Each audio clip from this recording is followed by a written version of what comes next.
एखादं मिनिटं पुढे मागे ठीक आहे. नाही नाही, त्यांची काल झाली आहेत 4.5 मिनिटं सगळी. तर ठीक आहे, आता जयंत आसगावकर बोला.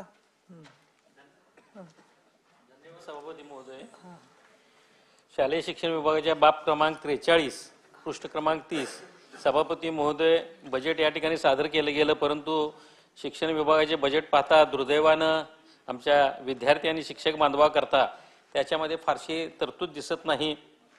कारण शालार्थ ID साठी ज्यांचे वेतन थकले त्यांच्या वेतनाची तरतूद, त्याचबरोबर मेडिकल बिल असेल, थकीत वेतन असेल, टप्पा अनुदान जो वाढणार आहे त्याची तरतूद, आणि त्याचबरोबर सेवानिवृत्त कर्मचाऱ्यांचे भविष्य निर्वाह निधी रक्कम आणि पेन्शन पगार यासाठी त्या ठिकाणी तरतूद दिसत नाही आहे.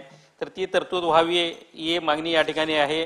त्याचबरोबर त्यामध्ये बांधकाम आणि समग्र शिक्षा अभियानाकरता तरतूद जी करण्यात आलेली आहे ती तरतूद वाढवून त्याच्यामध्ये जिल्हा परिषदच्या शाळांच्या वर्ग खोल्या बांधण्यासाठी सुद्धा तरतूद त्या ठिकाणी व्हावी.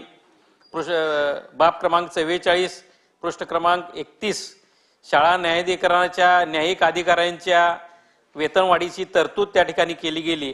परंतु दुर्दैवानं जर बघितलं तर बऱ्याचशा विभागामध्ये शालेय न्यायाधिकरणच्या ज्या इमारती आहेत त्या अगदी अपुऱ्या आहेत, फारशा व्यवस्था नसणाऱ्या आहेत, आणि या इमारतीकरता सुद्धा त्याच्यामध्ये तरतूद व्हावी. नगरविकास विभागामध्ये बाब क्रमांक 45 पृष्ठ क्रमांक 32 या नगरविकास विभागामध्ये सुद्धा जर बघितलं तर महानगरपालिका आणि नगरपालिकांच्या शिक्षकांचे पगार या ठिकाणी 50% शासनाकडून होतात आणि 50% महानगरपालिका किंवा नगरपालिकांच्याकडून होत असतो. परंतु त्या ठिकाणी बऱ्याच वेळा 50%च पगार सुरुवातीला हातात पडतात, बाकीचे वेळेत पडत नाहीत.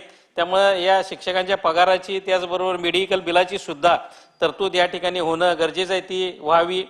वित्त विभागामध्ये बाब क्रमांक 53 पृष्ठ क्रमांक 37 त्या ठिकाणी बऱ्याच वेळा अशा तक्रारी येत आहेत वित्त विभागामध्ये की निवृत्ती वेतन वेळेत मिळत नाही, त्याचबरोबर भविष्य निर्वाह निधी सेवानिवृत्त झाल्यानंतर हातात पडत नाही, 6-6 महिने 1-1 वर्ष वाट पाहावं लागतंय.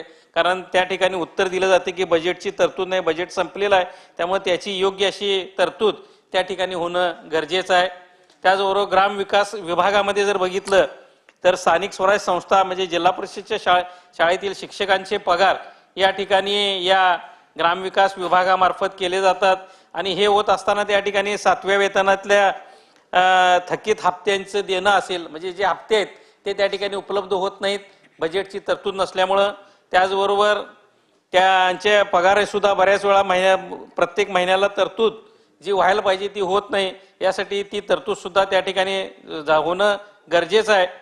वैद्यकीय शिक्षणामध्ये बाब क्रमांक 115 पृष्ठ क्रमांक 93 याच्यामध्ये मेडिकल कॉलेजवर जे कंत्राटी प्राध्यापक आहेत त्यांचं जर मानधन बघितलं तर 6-6 महिने आणि 8-8 महिने होत नाही, आणि हे खरं म्हणजे त्या ठिकाणी चुकीचं आहे. आणि अशामुळेच मेडिकल कॉलेजमध्ये प्राध्यापकांची वानवा भासते आहे, कारण त्या ठिकाणी 6-6 आणि 8-8 महिने त्यांनी वेतनासाठी वाट पाहायची. त्यामुळे यांच्या वेतनासाठी सुद्धा त्या ठिकाणी तरतूद व्हावी. आणि या बाब कुठली घेतली तुम्ही? बाब क्रमांक 115 पृष्ठ क्रमांक 93. तर या बाबीची तरतूद याच्यामध्ये शासनाकडून व्हावी हीच या ठिकाणी मी निवेदन करतो. धन्यवाद. ठीक आहे, धन्यवाद.